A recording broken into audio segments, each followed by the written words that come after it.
Penguin Random House Audio presents A Guest of the Reich, the story of American heiress Gertrude Legendre's dramatic captivity and escape from Nazi Germany by Peter Finn. Read for you by Rebecca Lowman. Chapter 1. Paris. On the afternoon of September 22, 1944, Gertrude Legendre strolled into the bar on the Rue Cambon side of the Hôtel Ritz. Outside, the street was lined with U.S. Army jeeps, and inside the place was already crowded, mostly with Americans, a mixture of military officers and war correspondents, their volubility rising amid whorls of cigarette smoke. White-jacketed barmen mixed cocktails behind a dark mahogany counter, and the hotel's patrons consumed the signature drinks in clusters around the small tables. Just 1 month after the city was liberated from the Nazis, this was the Paris a certain kind of American remembered, exclusive and jolly and alcohol-soaked. The 42-year-old Legendre, known all her life as Gertie, was perfectly at ease in the legendary watering hole, a magnet over many years for wealthy Americans and Hollywood stars, as well as assorted European aristocrats, diplomats, spies, oligarchs, and until recently, Nazi grandees. Field Marshal Hermann Göring had taken over the Imperial Suite after Paris fell to the Germans.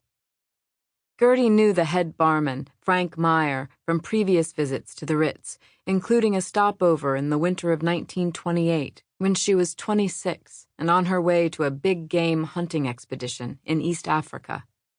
Meyer, inventor of such cocktails as the Bee's Knees, the Royal Highball, and the Sidecar, was still managing the room in 1944, his eyelids and jowls heavier, but with the same slicked, center-parted hair, groomed mustache, and pince-nez. He had worked in the bar during the occupation, but surreptitiously helped the resistance, ensuring that he kept his position after liberation. The two reminisced about Gertie's pre-war stays at the hotel, and she talked about the 1928-29 hunt in the highlands of Abyssinia. Meyer had told Gertie that when she reached Addis Ababa, she should drop in on his friend, the head chef to the Emperor Haile Selassie. She later dined with the Lion of Judah in his palace and ate a 14-course meal, alternating between European and African dishes, off dinner plates encrusted with gold coins. Gertie recalled that the local honey wine, called Tej, was especially potent. It went straight to my head like champagne. In 1944 Paris, Gertie was wearing the uniform of a first lieutenant in the Women's Army Corps, WAC, though, as she was the first to acknowledge, she was no soldier and couldn't salute properly. She did, however, know how to dress. After arriving in the city, she had her khakis tailored by Madame Manon, her longtime dressmaker, who couldn't wait to fit my uniform properly, taking it in here and lifting a bit there. Her helmet, 3 sizes too big, stayed as is. "I must send you a picture of me in my khaki. You would be so amused," she wrote to her husband, Sidney, who was serving in Hawaii, a Navy lieutenant commander in the intelligence center of the U.S. Pacific Fleet. They had not seen each other for 2 years and expressed their love and the distress of being apart so long through their almost daily letters. "Do you ever cry because you miss me?" wrote Gertie. "I do so much. I wonder if time is rubbing off the edge and you are now accustomed to the separation. I find it an incurable heartache, and I don't suppose I would want it any other way." Gertie was a civilian employee of the Office of Strategic Services, OSS, the U.S. spy agency created in 1942 by President Roosevelt and led by William Wild Bill Donovan, whose charisma and daring transformed what had been a bureaucratic stepchild, despised by the FBI and sections of the brass, into a global organization that won grudging respect from the U.S. military. J. Edgar Hoover, director of the FBI, never came around. By war's end, more than 21,000 men and women would serve in the OSS.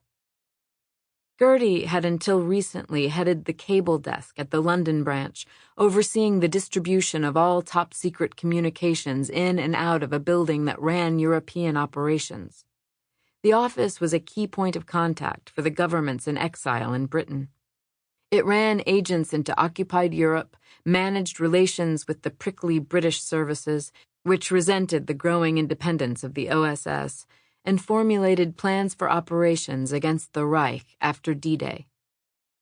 Communications about many of these matters passed through Gertie's hands, and she was privy to some of the OSS's most secret plans and personnel. She was an administrator, not a spy, but her position gave her unusual insight into OSS operations and post-invasion planning. London was at the heart of the agency's espionage in Europe, and Gertie sat at the center of all communications about that work, giving her an almost accidental font of knowledge about the war effort. Now she was among the flocks of Americans descending on Paris to set up shop behind the advancing Allied armies. Everyone entering the European theater of operations fell under General Dwight D. Eisenhower's command, so Gertie, unlike in her previous posting, was required to wear a WAC uniform. In Paris, it carried the mark of the liberator, a feather that had yet to lose its plume among the French. It also got you into U.S. mess halls. Gertie wasn't classically beautiful, describing herself unkindly as a moon-faced, buxom girl, but she radiated confidence and resolve, and her brown eyes and laughing smile were immediately winning. Her grandfather nicknamed her Spunky, and the moniker captured something essential about the girl, and later the woman, with the sometimes fierce mien. Her face, quicksilver in its expressiveness, could open in sparkling enthusiasm or crease in sour distaste. When she was 5 or 6, and her governess swept her hair up in a blue taffeta bow that held a corkscrew curl over her forehead, Gertie cut off the twirl of hair with scissors, infuriating the household. Gertie was self-possessed, impatient, charming, and courageous, and appeared to those who met her in London and Paris to be an archetypal American woman endowed with a kind of bullying certainty, as if she had just strolled, cigarette in hand, out of a celluloid frame. When Gertrude felt strongly about anything, all opposition died a quick, if not graceful, death, her husband said. Another, less forgiving observer said, "I have to leave my personality at the door. There's no one in the room but her. She fills up all the space."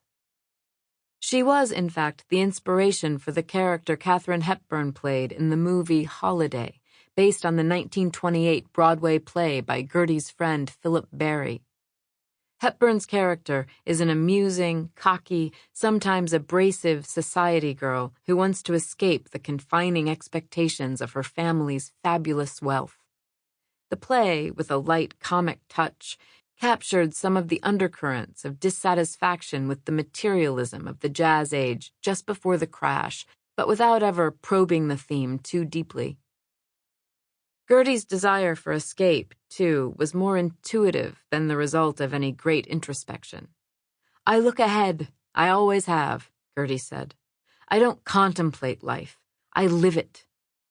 It was a philosophy that would steer her and others toward tragedy. Just a couple of weeks before her visit to the Ritz bar, Gertie got her orders to leave England and join the new office the OSS was opening on the Champs-Élysées, where she would also run the communications office. She also agreed to take on the added volunteer duty of helping to organize a Paris club for the Supreme Headquarters Allied Expeditionary Force, SHAEF, the command of General Eisenhower. The club was to be located in Paris's Grand Hotel, with a cafeteria, a dancing hall, a bar, and an information bureau. She was to serve as the American representative on the organizing committee with the wives of Anthony Eden, the British Foreign Secretary, and Marie-Pierre Koenig, military governor of Paris. Since D-Day on June 6th, Gertie had been pining to get across the Channel because London seemed dead as a doornail. Sample complete. Ready to continue?